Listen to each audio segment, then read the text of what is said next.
Hi, how are you? Welcome back to my YouTube channel. My name is Brian Nyakwaka. I'm a financial analyst and a full-time forex trader. Earlier on, we had a lengthy conversation on what happens in forex, general introduction about forex. Welcome back to today's episode. In case you're new here, don't hesitate to subscribe and knock for me that notification bell to get notified every time I'll be dropping a new video. So welcome. Today we're just going to talk about trend lines, support resistance, how you should be in a position to execute orders, and different kinds of candlestick anatomies. So trend lines, these are easily recognizable lines that a lot of traders use to find that as best fit. So remember, in a market is not that very regular. The market is very, very irregular. It has ups and downs, ups and downs. So that brings us to four main types of market structures. We have ascending market structure, descending market structure, and you have a choppy market structure, and finally ranging market structure. Ascending market structure is that which makes higher highs and higher lows, higher highs, higher lows. The market is on an uptrend. Descending market structure is that which makes lower highs and lower lows, lower highs, lower lows going downwards. Ranging, I told you, is that which moves horizontally on the right side. Choppy market structures doesn't have a clear direction where the market is going to, and a lot of traders normally avoid this kind of market structure because it doesn't tell you whether the market is going to go up or whether the market is going to go low. So trend lines are just used to identify best places that you should execute your going long and going short orders. So since we have different types of market structure, ascending and descending market structure, we will use trend lines to identify that as best fit. When prices break these points, it will give us a signal whether to buy or whether to go short. So buying has got different terms. When I say buy in the market, buy can as well be referred to as being bullish. Buying can be referred to as going long. So the moment you hear someone saying that the market is on a bullish trend or you should go bullish, that means you should be buying. When someone says that you should go long, when someone says you should go long, you should buy as well. So selling also has got different terms. Selling can as well mean being bearish, go bearish, or go short. So those are some of the terms that a lot of forex traders normally use. So when you just come across these terms, don't frown and wonder what they mean. So I remember I've told you that trend lines, these are easily recognizable lines that a lot of traders normally use to identify that as best fit. So remember, when the market is on an uptrend, it makes higher highs and higher lows. And that brings us to what is support resistance. For you to identify and for you to be able to draw your trend line easily, you should be in a position to identify support and resistance and understand what support and resistance mean. So support, remember, the market is very, very irregular. The market moves up and down. So support is that low point at which the price fails to drop below, that valley. When the market goes down, it reaches before it starts making that impulsive move. So the market goes down before it start making that impulsive move. That lowest point at which the price reaches before making that impulsive move is what we call support. Resistance is that highest point at which the price fails to go above. So remember, in an uptrend or an ascending trend, the market is making higher highs and higher lows. For you to be in a position to know when the market is signaling you, when the market is signaling you for a reversal, the market is going up, you should be in a position to draw your trend line below easily identifiable support areas. Below easily identifiable support areas, you draw your trend line below easily identifiable support area. In that, when the price passes this trend line going downwards, it will signal us for a reversal. So remember, you cannot only use trend lines to identify when the market is ready for a reversal. You should be in a position also to look at some of the candlestick anatomy, and that brings us to that I will teach you different kinds of candlestick anatomy. Remember, earlier on I told you that candlestick body is very, very significant because it tells us the pressure that is the market. It tells us whether buyers or sellers are dominating the market. So it is very, very, very important. And in a downtrend, you draw your trend line above easily recognizable resistant areas. In that, when the price breaks this point going upwards, it will signal us for a buying reversal order. So remember, for you to be in a position to draw a trend line very, very well, you should be in a position to understand very clearly that trend support and resistance is very, very important in this aspect. So I've told you that in ascending trend, the market is making higher highs and higher lows. You draw a trend line below easily support areas. In your downtrend, the market is making lower lows and lower highs. You draw your trend line above easily resistance zones. Don't force your trend line, because a lot of traders normally force their trend lines because they feel that the trend line should be at that point. Remember, in a financial market, you don't have control over. And in a financial market, it's very, very the financial market is controlled by very huge institutions that you as an individual cannot easily control what happens there. If you don't have millions to control the market, remember, you just have to go with the trend.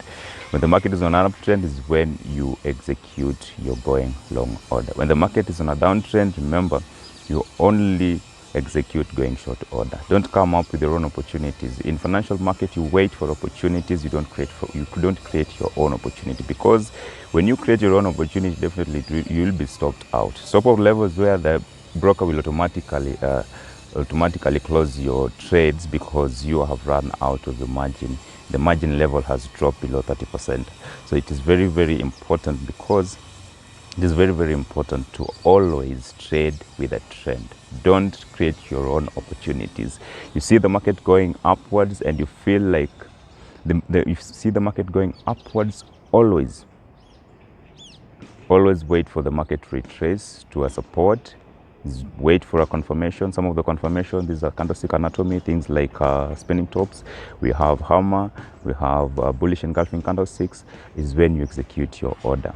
When you see a hammer, this is a candlestick that has got small body with a long tail, long lower tail.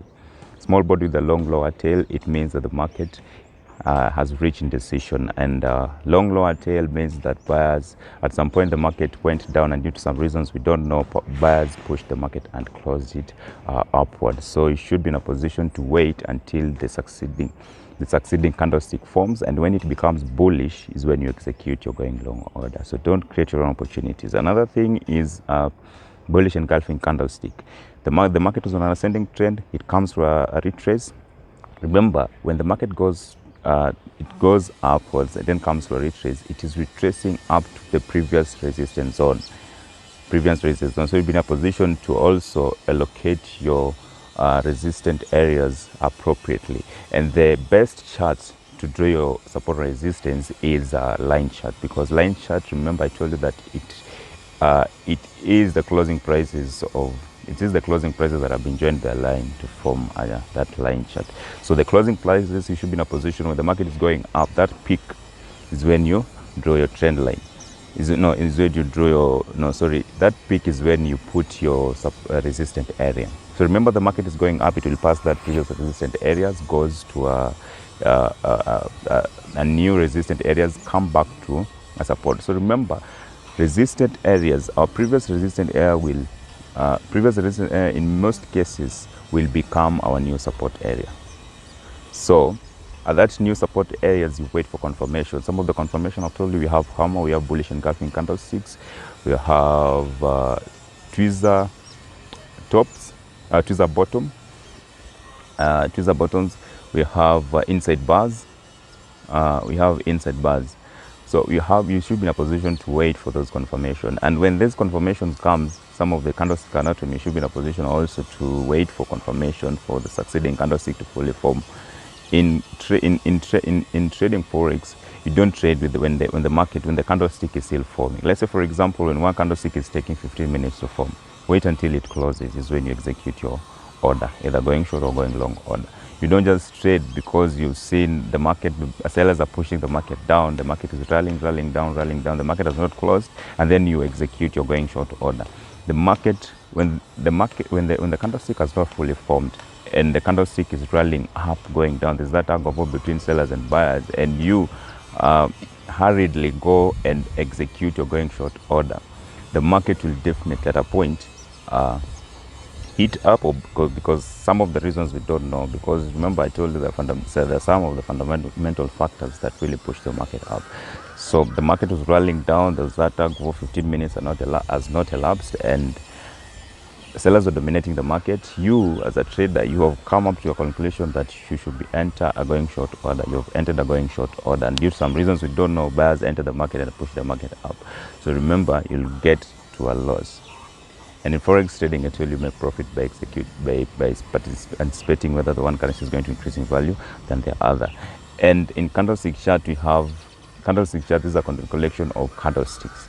So one single candlestick, maybe for example, it will take a particular time frame. Let's say it's 1 minute time frame, 5 minutes time frame, 15 minutes time frame, 30 minutes time frame, 1 hour. There are those that take 4 hours, 1 day, 1 week, 1 month. So it depends with the type of traders. And I told also it's very, very significant to take a look at different types of time frames for you to be very, very certain on what's going to happen in the market. When you just look at one one time frame and you come to a conclusion the market is going on uptrend. Let's say, for example, you're trading 5 minutes time frame, the market is on a ranging mode. And when you take a look at 1 hour and 4 hours time frame, the market is on a descending trend. So remember, it's very, very important. So at this ranging mode, 5 minutes time frame, it will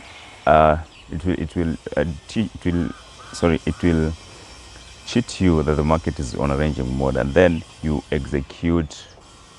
draw your trend channels, and then the market breaks the upper trend line, cheating you that the market is going to go up. But in the real sense, when you look at the 4 hour time frame, the market was on a downtrend. So that 5 minutes is just very, very volatile, and it will cheat you and execute and put your going long order. Yeah, the market was on a going short order. So it's very, very significant to note that don't always trade one time frame. Be in a position to analyze all time frames, and also always be alert on what's going to happen on the news. Fundamental factors are very, very important for you to be in a position to get hold on what happens in the news. There are various platforms that provide that information. We have forexfactory.com. We have my FX book. We have so many platforms outside there that give us a hint on what's going to happen in the news, and also they give you time till the news is going to come. Let's say, for example, news is going to come. So in Forex Factory, we have different types of folders. We have 3 main types of folders there. We have those that portray yellow folders, we have orange folders, and we have red folders. So the moment you see yellow folder, that means that the impact of that news is going to be very, very minimal. When you see candlesticks when you see folders that have orange in color, it gives you information that news impact is going to be medium. And when you see folders that have red color, it means that the market is that news is going to have a higher impact, or going to have a higher impact on the currency. So it is always advisable when the news is coming, you should wait for, let's say, 30 minutes or 30 minutes before the news and 30 minutes after the news, because the news impact normally affect the market. Let's say, for example, you've entered a going long order and the news has impacted the currency, and the currency is going short. It will hit your stop loss. So in our next lesson, our next episode, we are going to discuss lengthy on some of the candlestick anatomy and some of the confirmation that I showed. For example, we have spinning tops, bullish engulfing candlesticks, we have tweezer tops, tweezer bottoms, we have hammer, we have shooting star, evening star, morning star. So stay tuned, and don't forget to subscribe that button in case you're new here, and smash that notification bell to get notified every moment I'll be dropping a new video. So welcome to this episode.